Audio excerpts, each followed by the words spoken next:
Halo VVIP, apa kabar? Semoga semuanya dalam keadaan sehat ya. Senang sekali saat ini saya sedang berada di Sulawesi Utara. Ada yang tahu nggak saya ada di mana?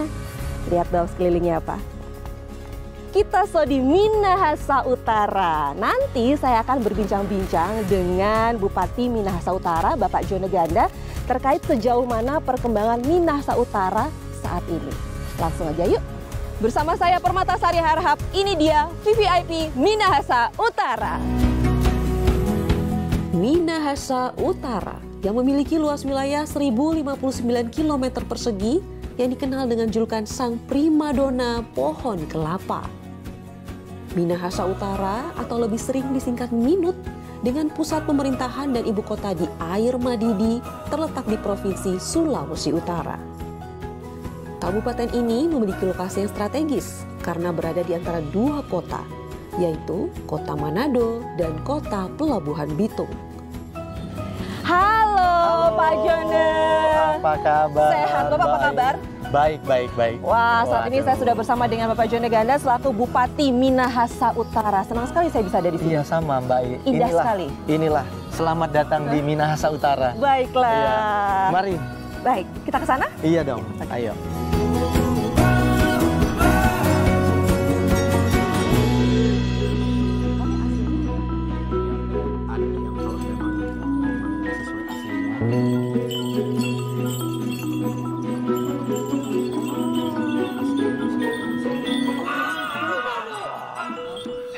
Aman.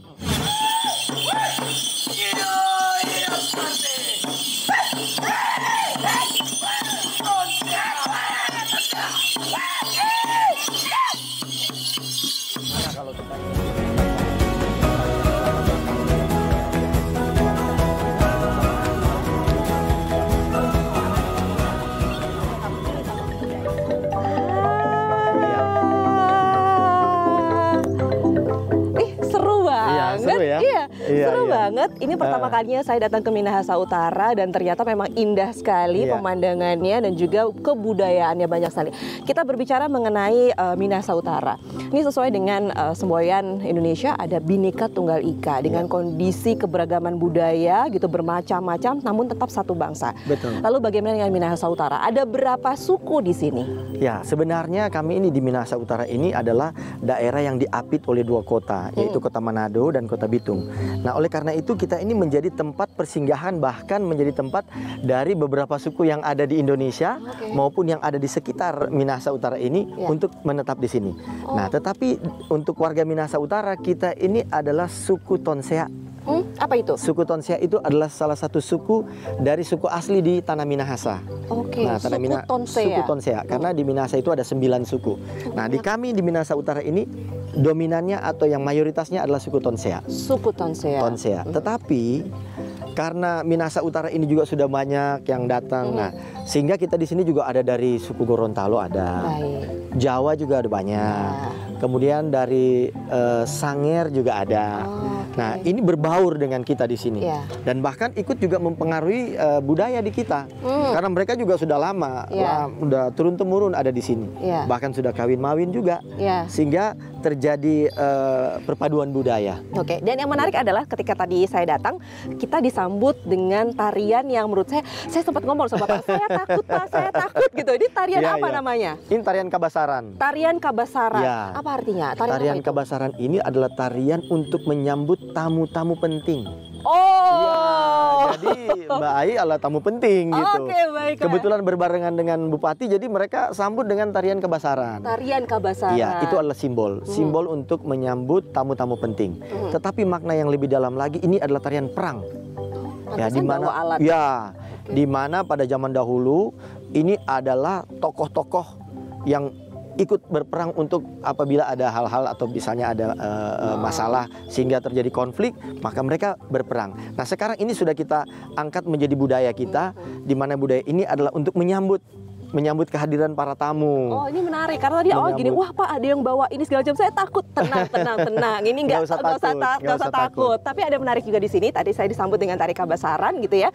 Dan sekarang saya melihat Bapak menggunakan baju adat. Benar? Ya. Ini baju adat apa? Ini baju adat Minahasa. Baju adat Minahasa biasanya digunakan pada acara apa? Ya, jadi memang ini biasanya digunakan pada acara-acara budaya. Nah, tetapi sekarang kita juga sudah sering menggunakan pakaian ini dengan kegiatan-kegiatan pemerintahan. Nah, beberapa kali upacara-upacara di 17 Agustus misalnya, nah kita menggunakan baju adat daerah. Nah, ini karena Minahasa Utara ini adalah bagian dari Minahasa Induk yang pertama kali, dan ini merupakan baju adat suku Minahasa. Oke, dan perlu dilestarikan, makanya perlu kita gunakan juga untuk acara-acara tertentu. Betul, gitu ya. termasuk kalau misalnya ini kolintang, juga mereka juga pakai baju adat itu. Oke, dan menarik di sini ada kolintang. Nah, ini perlu dilestarikan juga kan ya, Pak? Ini menarik, bahkan ini Mbak Ai, ini adalah alat musik yang sudah diakui sebagai warisan budaya tak benda nasional. Nah, yang sekarang kita lagi perjuangkan di UNESCO untuk bisa menjadi warisan budaya tak benda dunia. Dan ini berasalnya dari Minahasa Utara. Iya, suaranya juga halus sekali, alunan-alunan musiknya juga menarik di sini. Saya berasa kayak aduh di alun-alun di sini enak sekali ya. Dan ini tidak hanya bisa dimainkan dengan lagu-lagu daerah, lagu modern pun mereka mampu menyesuaikan.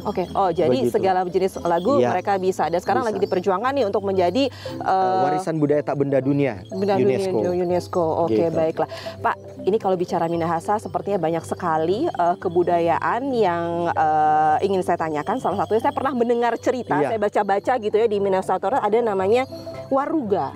Nah, itu ada di sini? Ada di sini. Nanti kita bisa lihat. Oke, baiklah ya. Sekarang ya. Iya, mari.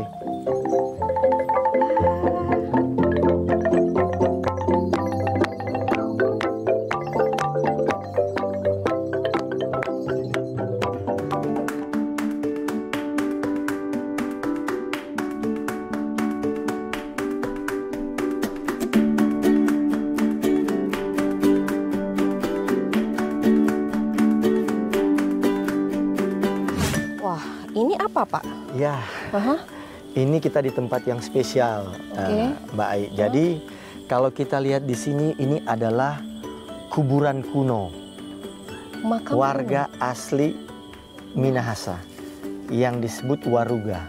Oh, jadi itu yang tadi saya bilang, saya baca-baca ada Waruga. Inilah Waruga. Inilah Waruga. Waruga ini adalah bagian yang menunjukkan tentang bagaimana asal usul, bagaimana sejarah panjang dari suku Minahasa. Nah, jadi ini terdiri dari dua bagian. Yang satu berbentuk segitiga, yang ada di atas, dan yang di bawahnya berbentuk segi empat. Nah, ini mereka memakamkan jenazahnya itu duduk. Oh, jadi makamnya duduk. Nah, kemudian ditutup di atasnya. Oh, ini makam kuno, berarti zaman dulu kalau adalah seperti ini. Seperti ini. Suku asli Minahasa. Oke, kalau sekarang? Nah, sekarang sudah lebih modern, tetapi tentu kita dengan melihat ini kita bisa belajar tentang bagaimana sejarah panjang budaya, bagaimana perjalanan hidup masyarakat yang ada di Minahasa ini, terutama khususnya di Minahasa Utara ini, bagaimana dia berkembang sampai sekarang kita memasuki era yang seperti sekarang ini. Nah, ini kita tetap pertahankan untuk kita bisa menunjukkan bagaimana asal usul budaya kita. Menarik ya. Jadi memang sengaja tidak dihilangkan karena biar kita tahu bagaimana sejarahnya zaman dulu gitu ya. Ini asli. Ini asli. Asli, bukan replika. Masih asli. Oke, baiklah. Ini masih asli, bukan replika. Baiklah. Ini kalau kita bicara Waruga, ini kan berarti salah satu kebudayaan juga dari Minahasa. Kalau kita bicara kebudayaan, pasti tidak lepas dengannya pariwisata. Iya kan? Dan kabarnya ada satu daerah di sini yang menjadi salah satu destinasi pariwisata super prioritas. Ini ada 5 kan, super prioritas ini ada 5 gitu. Ada Labuan Bajo, ada Borobudur, Danau Toba, Mandalika, dan ada Likupang. Nah, ini bagaimana dengan Likupang? Jadi Mbak Ai, jadi memang kita di Minahasa Utara ini kita memiliki Likupang sebagai salah satu destinasi pariwisata super prioritas yang ditetapkan oleh pemerintah pusat Pak Presiden Jokowi. Nah, ini berkaitan dengan bagaimana Indonesia ingin mengembangkan sektor-sektor pariwisata, dan dipilihlah salah satunya ada di Likupang. Tentunya kalau dijadikan destinasi pariwisata super prioritas, pasti indah sekali. Nggak mungkin kalau nggak indah dibikin super prioritas. Saya udah kebayang nih indah seperti apa. Sekarang saya ada di sini aja udah indah, gimana lagi kalau saya datang ke Likupang? Di sana kalau di Likupang itu lebih kepada wisata pantai, wisata alam, dan yang paling diminati adalah wisata alam bawah laut yang senang diving, wow, ini surganya. saya senang Pak. Itu Kapan-kapan saya mau harus, ke sana. harus, Ya. harus. Oke, tapi kalau kita bicara satu daerah menjadi salah satu wisata super prioritas, pasti kan di sana akan ada festival gitu. Ada nggak di sana Ya, festival ada. Ini Likupang? dalam waktu dekat kita akan membuat namanya Likupang Tourism Festival. Nah, ini kita lakukan setiap tahun. Dari tahun 2021 kita sudah laksanakan, dan ini kolaborasi disupport oleh Kementerian Pariwisata dan Ekonomi Kreatif, pemerintah daerah, dan tentunya didukung juga oleh Kemenko Marves. Ih, saya nggak sabar pengen ke Likupang. Berarti memang di sana yang menjadi daya tarik untuk para wisatawan datang ke sana adalah wisata alamnya. Pantainya sangat indah. Ada Pantai Pal, Pantai Pulisan, gitu. Wah, kalau diving kayak seru banget. Wah, seru, seru. Saya sudah coba, sudah melihat dan sangat indah. Bapak sudah coba, sudah melihat, saya belum. Saatnya saya nanti diajak ke sana. Siap. Kalau ngomongin festival tadi, Festival Likupang, rangkaian acaranya ada apa aja nanti? Ya, rangkaiannya ada beberapa kegiatan. Jadi pertama kita lakukan adalah bagaimana kita mengangkat budaya kearifan lokal kita. Jadi ada seni pentas, kemudian juga ada kegiatan-kegiatan yang melibatkan beberapa OPD, perangkat daerah kita untuk ikut meramaikan. Termasuk juga kita mempromosikan Likupang sebagai destinasi pariwisata super prioritas ini kepada masyarakat Indonesia. Kemarin kita juga ikut promosi pada saat pelaksanaan APKASI di AISBSD. Juga kita promosikan untuk kita menyampaikan kepada masyarakat, termasuk kepada daerah-daerah lain bahwa kita akan melaksanakan Likupang Tourism Festival. Oke. Begitu. Ada satu namanya Paradise Indonesia. Itu apa? Oh, iya, iya. Ada Paradise Indonesia and Club Med. Iya, iya. Jadi Mbak Ai, jadi begini, ini adalah informasi terbaru. Kebetulan baru beberapa hari yang lalu, saya itu kedatangan CEO dari Club Med. Nah, mereka ini rupanya sudah dari beberapa waktu yang lalu sudah melihat potensi keindahan alam yang ada di Minahasa Utara. Nah, kebetulan kalau Likupang itu berada di pantai utara kita, nah di pantai selatan kita juga sangat indah, pasir putih dan alamnya luar biasa. Nah, kemarin waktu saya menemani tim dari Club Med tersebut, saya mendapatkan informasi bahwa Paradise Indonesia yang menjadi mitra lokalnya di Indonesia ternyata sudah menandatangani untuk membangun 3 resort Club Med di Indonesia. Salah satunya yang ada di Minahasa Utara. Oh ya? Yes. Keren banget Pak. Betul. Wah, kalau bicara Minahasa Utara sepertinya tidak akan habis-habis dengan keindahan alamnya, terlebih adalah keindahan bawah lautnya.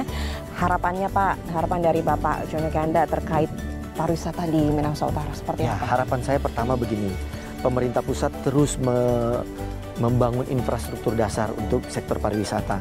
Memang kita juga sudah melihat beberapa pembangunan yang cukup signifikan untuk meningkatkan fasilitas di sektor-sektor pariwisata yang ada di Likupang khususnya, seperti jalan yang juga sudah dibangun, gitu udah bangun, kemudian juga infrastruktur telekomunikasi juga sudah ada, listrik, air yang sekarang ini juga sebentar dilakukan, dan ini memang masih banyak PR-PR yang harus kita lakukan bersama-sama dengan pemerintah pusat agar mengakselerasi Likupang ini sebagai destinasi pariwisata super prioritas. Karena di Likupang sendiri juga memiliki kawasan ekonomi khusus pariwisata. Nah, jadi kawasan ekonomi khusus pariwisata ini dikelola khusus untuk sektor pariwisata yang konsep temanya oleh Kementerian Pariwisata adalah Green Tourism. Green Tourism. Pariwisata hijau. Nah, jadi pariwisata yang memperhatikan sustainability environment. Yang tentunya ya alam yang sudah ada ini kita pertahankan karena ini adalah yang memiliki nilai jual. Ya, dipertahankan, jangan dirusak. Betul, karena ini akan kita juga wariskan kepada generasi kita. Pastinya. Wah, ini menarik ya kalau kita berbicara mengenai Minahasa Utara bersama Pak Jono Ganda. Pastinya akan masih banyak pembahasan lainnya, jadi jangan kemana-mana. VVIP akan segera kembali.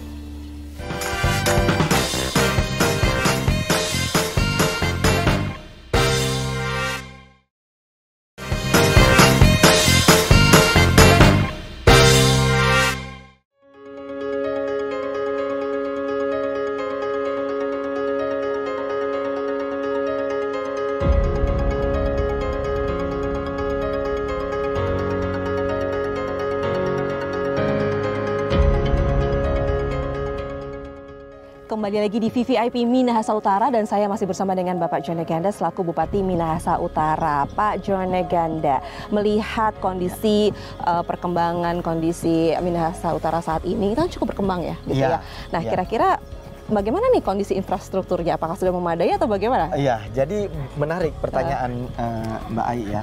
Jadi di Minahasa Utara ini kita memiliki beberapa infrastruktur utama yang dibangun oleh pemerintah pusat. Pertama, kita ada jalan tol. Nah, jalan tol ini jalan tol yang menghubungkan antara Kota Manado dan Kota Bitung. Tetapi jalan tol ini sebagian besar ada di Minahasa Utara. Mungkin hampir 65% ada di Minahasa Utara. Nah, ini sangat membantu. Membantu ketersediaan infrastruktur untuk bisa meningkatkan pertumbuhan ekonomi. Makanya kita investasinya juga tertinggi di Sulawesi Utara itu ada di Minahasa Utara. Iya. Oh, menarik. Nah, karena ini infrastruktur yang sangat menunjang. Begitu juga infrastruktur yang lain yang dibangun oleh pemerintah adalah jalan-jalan ke sektor pariwisata.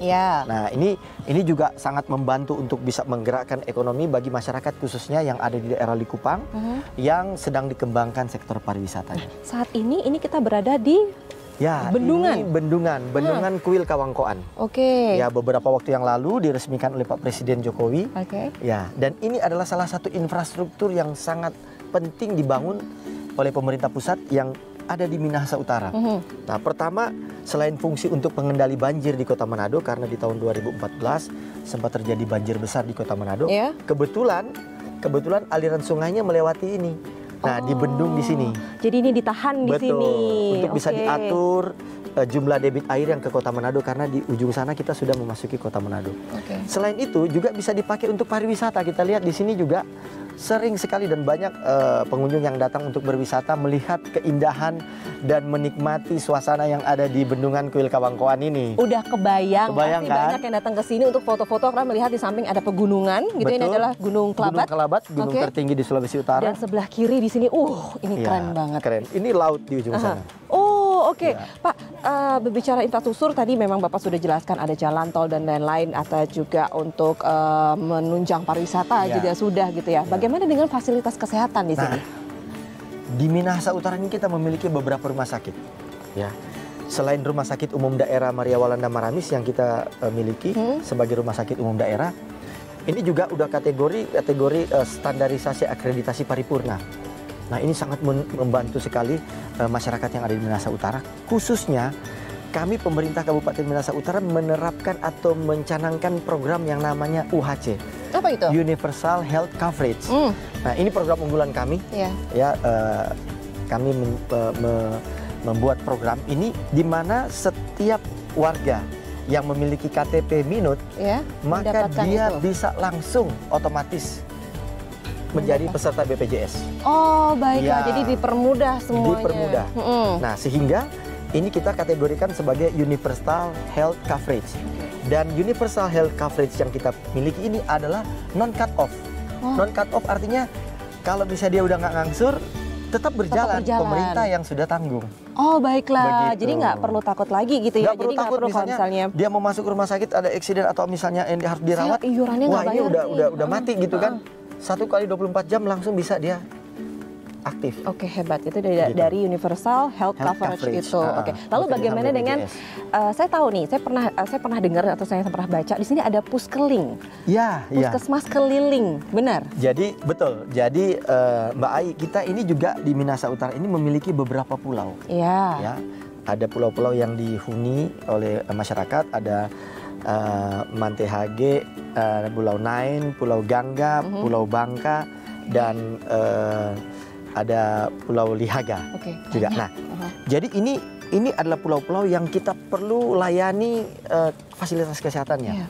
Nah, kita menyediakan fasilitas kesehatan untuk membantu masyarakat yang sakit dari kepulauan untuk dia bisa berobat di darat, yaitu dengan menyiapkan yang namanya puskesling, puskesmas keliling. Oh, puskesmas keliling, dan kelilingnya itu antar pulau. Jadi pakai kapal ada dong. 4 kapal kita siapkan. Wah, menarik. Beserta timnya, ada dokternya yang dibawa kelola oleh puskesmas setempat. Wah, keren gitu. ya. Sehingga masyarakat yang ada di kepulauan apabila ada hal-hal yang urgent, dia bisa langsung menggunakan puskesling tersebut untuk bisa ke darat. Wih, keren banget. Lalu bagaimana dengan angka stunting di sini? Ya, memang ini angka stunting kita masih perlu kita tekan lagi. Nah, beberapa upaya yang kita lakukan termasuk kita menciptakan bapak asuh, untuk anak-anak stunting, juga program-program yang nyata yang langsung kita berikan kepada anak-anak tersebut. Karena ini juga menjadi hal yang sangat penting untuk kita atasi. Tetapi di tahun 2023 ini kita penurunan stunting juga dari data kita sudah sangat signifikan. Kita mungkin akan menyentuh di angka sekitar 6 atau 7%. Oke, baiklah. Jadi memang dari yang angka sekitar 19% sekarang. Sekarang sudah bisa ditekan. Bisa ditekan. Oke, baiklah Pak. Harapan Bapak. Lagi-lagi saya ingin berbicara harapan gitu ya, terkait tadi sudah infrastruktur yang bagus, ada jalan tol juga yang 65% berada di Minahasa Utara. Lalu juga adanya fasilitas kesehatan yang bisa dibilang sudah memadai dan juga dapat menekan angka stunting di sini. Harapan ke depannya seperti apa? Harapan ke depan saya memohon dukungan penuh dari masyarakat Minahasa Utara agar terus mendukung semua program-program pemerintah.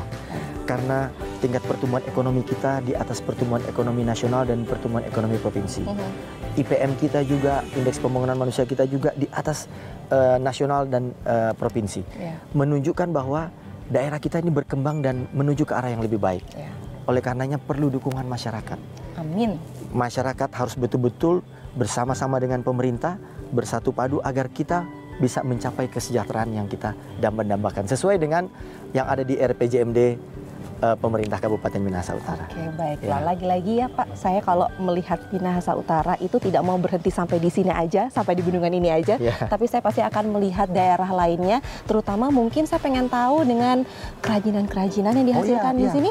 Bisa saya ke sana nanti? Bisa, bisa ya? Bisa. Mereka juga sudah siap untuk bisa menerima Mbak Ayu, untuk bisa nanti mereka jelaskan apa saja yang mereka lakukan dan bantuan-bantuan yang sudah kita berikan dari pemerintah. Baiklah, jadi jangan kemana-mana, tetaplah bersama kami di VVIP Minahasa Utara.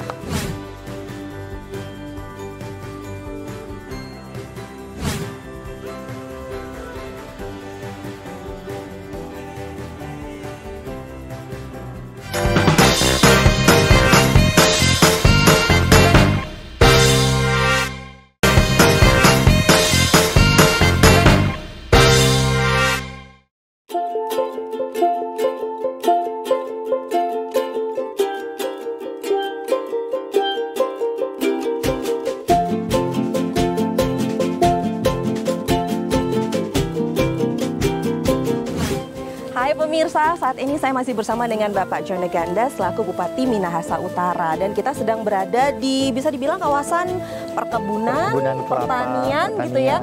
Nah, ini banyak sekali kalau Anda bisa lihat gitu sekitar saya ini banyak sekali pohon kelapa. Buahnya juga banyak. Ini sesuai dengan julukannya Minahasa Utara, itu primadona pohon kelapa.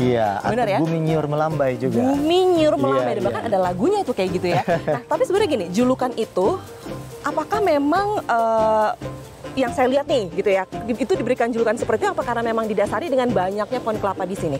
Ya, jadi Mbak Ai begini, Minahasa Utara ini memang kita sektor pertanian itu cukup besar. Khususnya untuk kelapa ini kita hampir 40.000 hektar yang ditanami kelapa.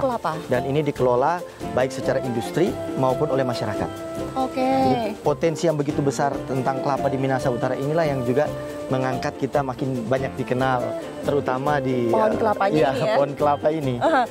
Pak, tapi kalau kita melihat gitu ya, Minahasa Utara dengan luas wilayah yang luas sekali, kalau saya bilang ya dengan 1059 km persegi gitu ya, ini kan luas ya. Bapak gitu ya dalam menjalankan program-program unggulannya, ada kendala nggak sih Pak? Ya, memang kendala yang sering kita hadapi adalah kendala anggaran. Ya, memang pemerintah Kabupaten Minahasa Utara kita terus berusaha untuk meningkatkan anggaran di sektor pertanian. Termasuk juga kita beberapa kali mengajukan program untuk bisa dibantu oleh pemerintah pusat. Dan kami juga sering mendapatkan bantuan dari pemerintah pusat. Oleh karenanya kami berusaha untuk semua sektor pertanian ini kita bisa kelola dengan baik. Nah, salah satu program yang berkaitan dengan kelapa ini yang bekerja sama dengan Bank Dunia itu program iCare. iCare. Itu apa? Ini program ini adalah program khusus yang diberikan oleh Bank Dunia dalam rangka pengembangan komoditas kelapa, di mana ditempatkan yang namanya multiple crop.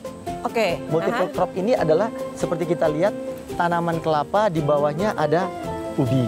Udah ubi-ubian di bawahnya. Ubi, bisa juga jagung. Bisa juga cabai. Bisa saya juga juga ada cabai di sana ya. Bisa juga kacang.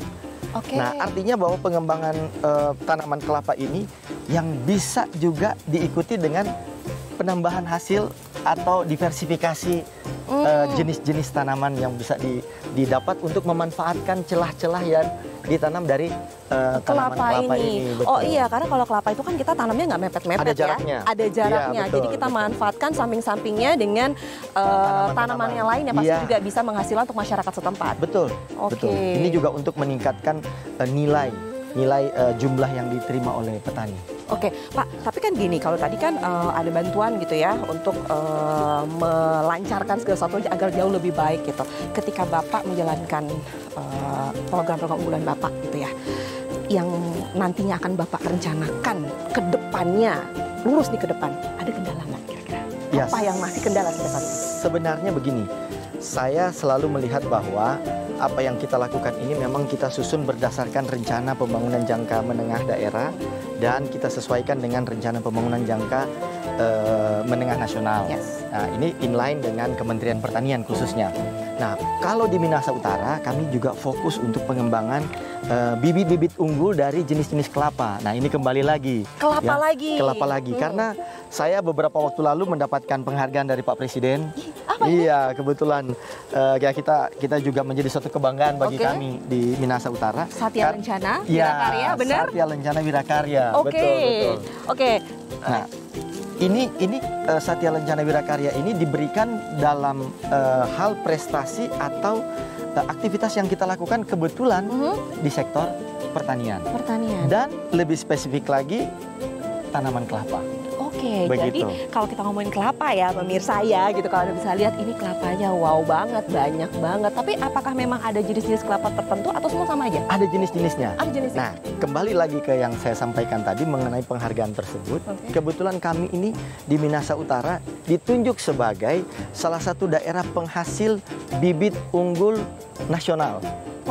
Bibit unggul nasional untuk kelapa? Untuk kelapa jenisnya kelapa genja. Kelapa genja. Apa itu kelapa genja? Saya baru tahu. Kelapa genja, yang lebih spesifik lagi, kelapa genja yang kami namakan, yang kebetulan juga sudah mendapatkan SK dari Kementerian Pertanian, yaitu kelapa genja jingga ganda. Kelapa genja jingga ganda. Kenapa? Alasannya apa nih? Saya ceritakan sedikit. Jadi memang kelapa ini sangat menarik. Pertama karena warnanya jingga. Sehingga dia bisa menjadi apa ya? Kalau kita tanam pemandangannya akan lebih bagus karena warnanya jingga. Betul. Nah, kemudian itu juga memiliki air yang manis. Wah, saya penasaran. Lebih manis. Ya. Nah, ini kalau kita bicara kelapanya yang lebih manis, ini kita bisa berkaitan dengan kita bisa menjadikan hasil air kelapanya itu menjadi gula semut. Atau gula kelapa itu ada. Ada. Ini sekarang lagi dari air kelapa, air kelapa. Nah, karena kelapa ini juga memiliki kandungan manis yang lebih baik, maka jenis ini akan jauh lebih tepat untuk bisa dijadikan industri untuk bisa menghasilkan gula semut. Wah, saya makin penasaran nih sama kelapa genja. Iya, Mbak. Apa lanjutannya? Genja? Genja jingga ganda. Jingga ini karena warnanya jingga. Nah, ganda ini saya tahu nih kayaknya. Gandanya apa? Memang mungkin ada yang mengait-ngaitkan dengan nama saya misalnya kan. Tetapi sebenarnya ada identik yang kita bisa analogikan dengan ganda ini karena pohonnya ini kalau dia menghasilkan kelapa itu rimbun. Jadi mengganda. Jadi banyak gitu. Nah, kira-kira begitu. Jadi namanya adalah genja jingga ganda. Kenapa namanya ganda? Mungkin banyak yang misalkan, tapi ini ada arti lain karena memang tumbuhnya itu selalu berimbun banyak gitu ya. Betul, Mbak. Saya penasaran, saya pengen tahu kelapa itu rasanya seperti apa. Tapi ini ada yang menarik di samping saya, ini banyak cabai. Ya kan tadi Bapak juga mengatakan ditanami umbi-umbian, ada juga cabai-cabean. Ini seperti apa? Apakah memang cabai di sini berbeda dengan wilayah lain? Begini. Ini adalah salah satu strategi yang tadi disampaikan adalah multiple crop. Nah, tadi kita sudah lihat ditanam dengan umbi-umbian. Nah, sekarang dengan tanaman cabai. Nah, kebetulan kalau apalagi kami di Minahasa Utara atau di Sulawesi Utara, cabai ini adalah komoditas yang sangat mempengaruhi laju inflasi. Pedes banget. Karena memang di kami itu kalau masak itu harus ada banyak cabenya. Yang menggunakan cabenya yang jumlah yang banyak. Oleh karena itu kita juga menerapkan strategi ini untuk kita mengatur atau kita mengatasi masalah inflasi. Nah, beberapa waktu kemarin kami juga dengan strategi seperti ini tumpang sari ini, kita juga mampu menekan laju inflasi tentang kenaikan harga cabai. Benar, karena kalau misalnya kita nanam sendiri, ketika lagi tidak ada nih barangnya, permintaannya banyak, kita bisa metik di tempat sendiri ya. Bahkan kami memberikan bantuan kepada masyarakat di desa-desa, kami berikan kepada warga untuk di halaman rumahnya dia bisa tanam sendiri, sehingga dia bisa konsumsi langsung sendiri. Petik, iya kan, nggak perlu ke pasar segala macam, harga mahal di rumah ada gitu ya. Kalau cabai pedas, kalau saya habis makan cabai pedas, sekarang saya rasa aus, Pak. Berarti harus minum air kelapa. Boleh. Di mana? Ayo, ada di depan situ ya. Oke, kita ke sana ya. Mari. Iya. Banyak kelapa di sini. Tadi kan Mbak Ai bilang haus kan? Iya. Nah, mau cobain langsung dong, karena namanya Genja Jingga Ganda. Jingga Ganda. Nah, mau tahu ini berarti warnanya memang jingga seperti ini, beda dengan kelapa-kelapa lainnya. Tapi saya nggak tahu nih. Tadi kan Bapak cerita rasanya enak banget, manis dan lain. Tapi saya belum coba langsung. Wah, seger banget. Ini saya sendirian yang minum. Oh, nggak apa-apa. Coba dulu, kalau saya kan udah sering. Iya. Oke, sini. Nah, ini nih. Saya coba. Wah, ini. Seger banget. Wow. Iya. Yuk. Cobain dan ceritakan gimana rasanya ya. Ya, Genja Jingga Ganda. Oke, saya cobain ya. Iya bener. Bener, seger banget. Aduh, saya sampai belajar loh. Beneran loh. Ini enak banget, sama seperti Bapak tadi bilang. Rasanya manis. Betul. Rasanya manis, beda. Memang benar, berbeda dengan rasa kelapa pada umumnya. Iya. Karena biasanya kan air kelapa itu kan agak ada rasa asam. Iya. Ada masam sedikit gitu ya, ada masam sedikit dan butuh bantuan gula lagi biasanya kita minumnya. Tapi kalau ini, aduh, nggak perlu tambahan gula lagi. Nggak perlu, seger banget. Antioksidannya tinggi sekali. Oh, jadi ini baik juga untuk kesehatan. Keunggulannya itu. Oh, oke. Makanya nggak heran kalau memang ini bisa dijadikan produksi menjadi gula semut. Karena memang airnya sudah manis di sini. Betul. Oke, Pak. Duh, enak banget bener. Saya mau ngabisin tapi malu. Nanti aja. Pak, ini aja saya sampai ini kan masih berasa ininya. Karena kandungan gula yang tinggi dia agak lengket. Iya, ini juga lengket. Saya lengket kemana-mana sekarang. Oke, Pak. Kalau kita bicara mengenai Minahasa Utara dengan luasnya tadi 1059 km persegi, lalu juga banyaknya komoditas kelapa, lalu juga pertanian, perkebunan, harapan ke depannya seperti apa untuk perkembangan pertanian dan perkebunan? Harapan ke depan pertama tentu seperti yang sudah selama ini berjalan, bantuan-bantuan dari pemerintah itu terus ditingkatkan lagi. Terutama seperti tadi saya ceritakan mengenai bantuan program iCare itu dengan Bank Dunia itu berlaku selama 5 tahun. Nah, kebetulan Minahasa Utara itu dipilih kalau nggak salah dari 9 daerah di Indonesia. Salah satunya Minahasa Utara yang dipilih karena memang kita memiliki keunggulan itu. Nah, program ini kita harapkan juga akan ikut membantu petani. Karena ini program 5 tahun. Dan ini program dari Bank Dunia juga. Nah, ini hal-hal yang kayak begini ini sangat kita butuhkan terutama di daerah. Karena ini tentu akan membuat petani-petani lebih bersemangat. Pastinya. Ya, lebih bersemangat karena mereka akan mendapatkan berbagai macam fasilitas, termasuk keuntungan dan hasil juga mereka juga akan lebih banyak. Nah, sehingga benar-benar pertanian ini betul-betul bisa dijadikan apa sebutannya way of life. Ya, benar-benar dia untuk kehidupan mereka. Untuk kehidupan mereka dia bisa mandiri dari hasil pertanian. Kalau tidak ada lagi orang yang ingin bertani maka itu sudah menjadi masalah buat kita. Ya kan? Kita sangat membutuhkan petani-petani, terutama kami juga terus mendorong petani-petani milenial. Nah, ini anak-anak muda kita sampaikan bahwa kalau kalian bertani dengan hasil yang maksimal, maka penghasilannya bisa lebih tinggi daripada jadi pegawai. Benar. Gitu. Selama kita mau dan ada niat untuk melakukannya gitu ya. Oke, kalau kita tadi sudah berbicara mengenai perkembangan pertanian juga perkebunan di Minahasa Utara, tapi masih banyak ingin saya tanyakan sama Bapak. Siap. Ada infrastruktur dan lain-lain seperti apa perkembangannya, pariwisata juga saya akan tanyakan. Tapi setelah saat ini jangan kemana-mana, VVIP akan segera kembali.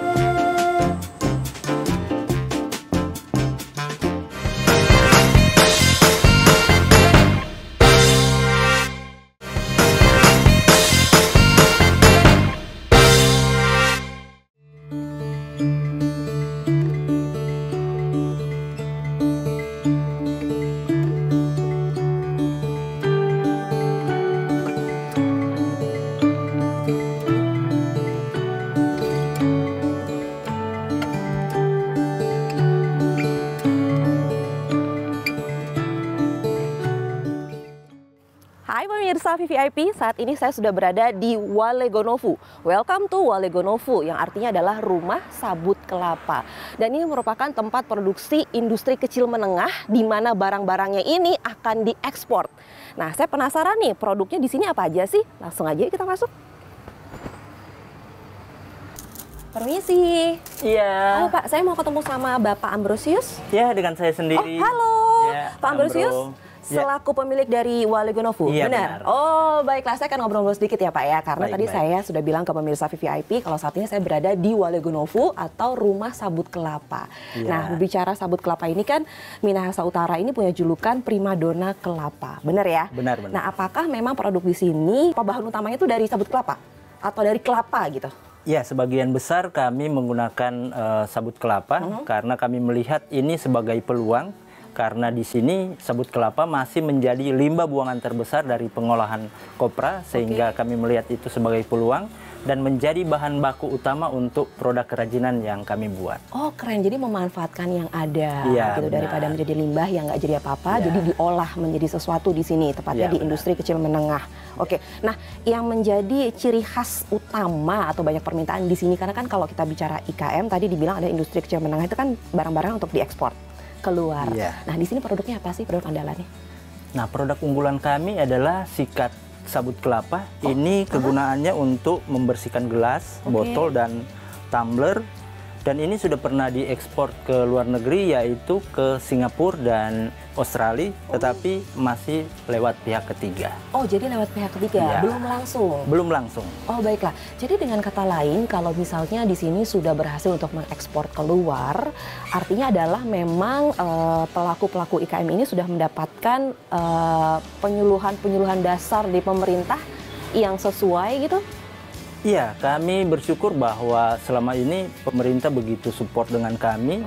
Kami pernah mendapat fasilitas pelatihan selama kurang lebih 10 bulan, khusus kelas ekspor. Sehingga diharapkan kami suatu saat bisa ekspor secara mandiri dengan kapasitas yang lebih besar. Oke, kalau yang di sebelah sana itu lagi apa? Oh ya, di situ ada beberapa yang sementara membuat aksesoris, kerajinan. Boleh saya ke sana? Oh silakan, mari. Mau lihat ya? Wah, lagi ngapain ini? Halo Ibu, namanya siapa? Saya Utami. Halo, saya Ai. Ini kalau lagi kayak gini lagi ngapain nih Pak Ambro? Mereka lagi membuat aksesoris, kemudian ini lagi membuat produk lain dari batok kelapa. Tempat apa ini? Tempat lilin kah atau apa? Kalau ini untuk wadah tempat permen. Oh, tempat permen. Iya, Kalau benar. saya wadahin yang lain boleh dong. Ya terserah yang...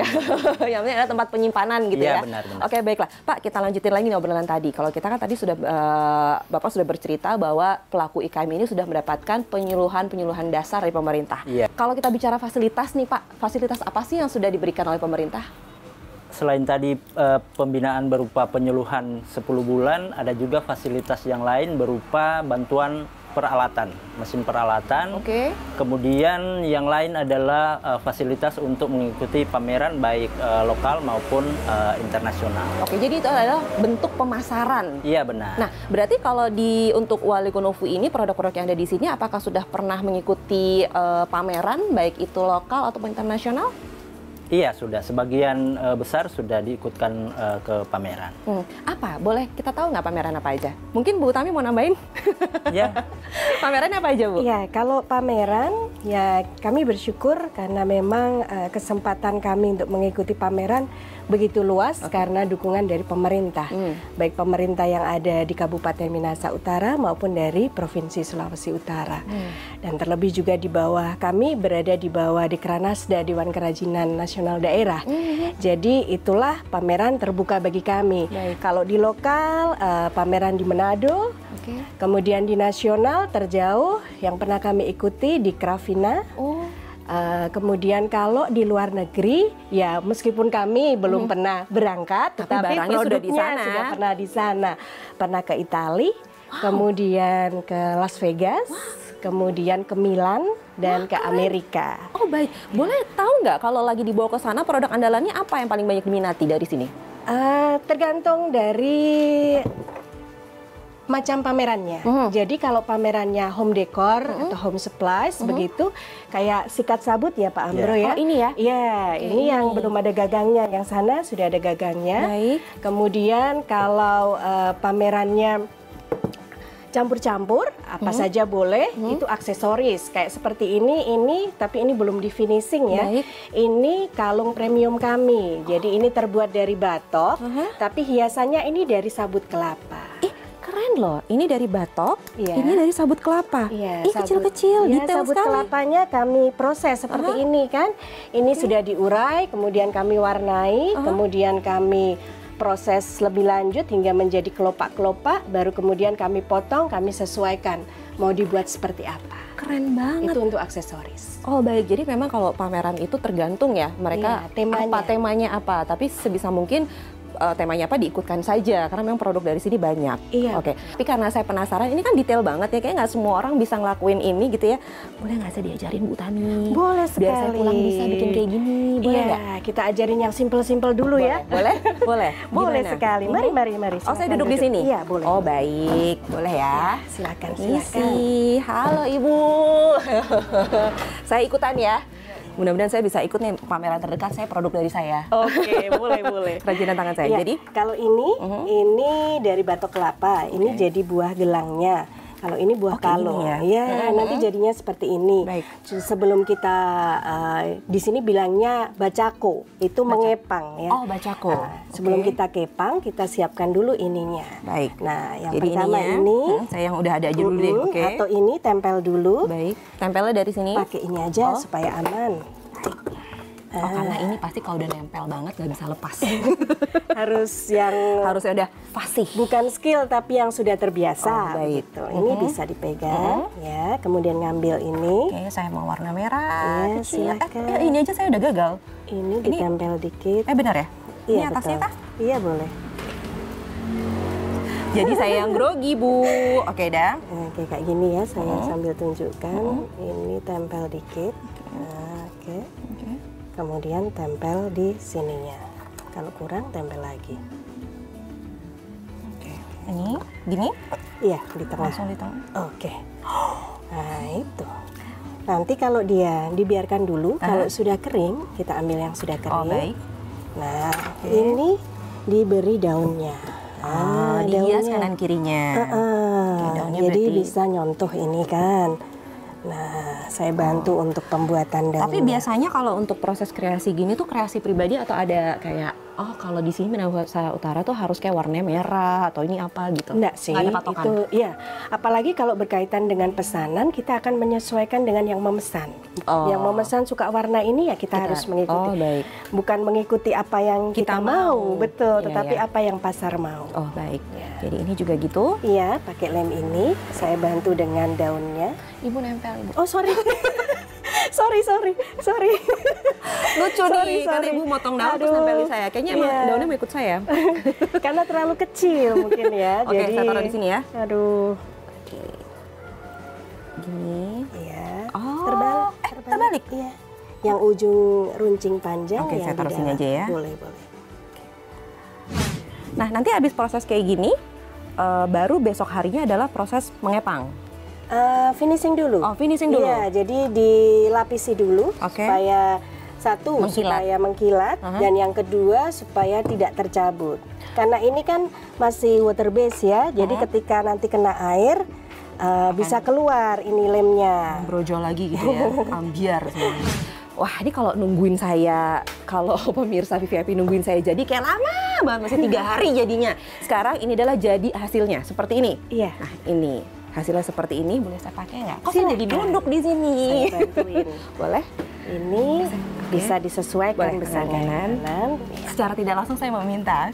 Dengan senang hati karena sudah membuat satu ini untuk kami. Oh iya, terima kasih. Ini lucu sekali. Nah, ini biasanya kalau Ibu Tami sama kakaknya ini buat ini berapa hari? Berapa lama?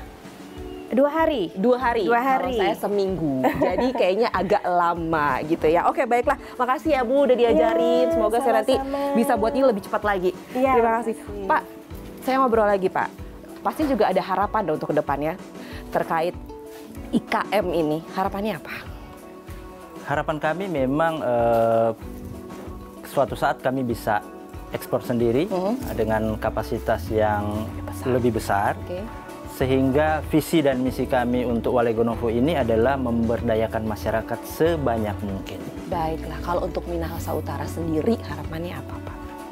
Kalau Minahasa Utara sendiri harapannya lebih banyak tercipta pelaku-pelaku IKM, khususnya kerajinan, karena di Minahasa Utara sendiri pengrajinnya masih sedikit.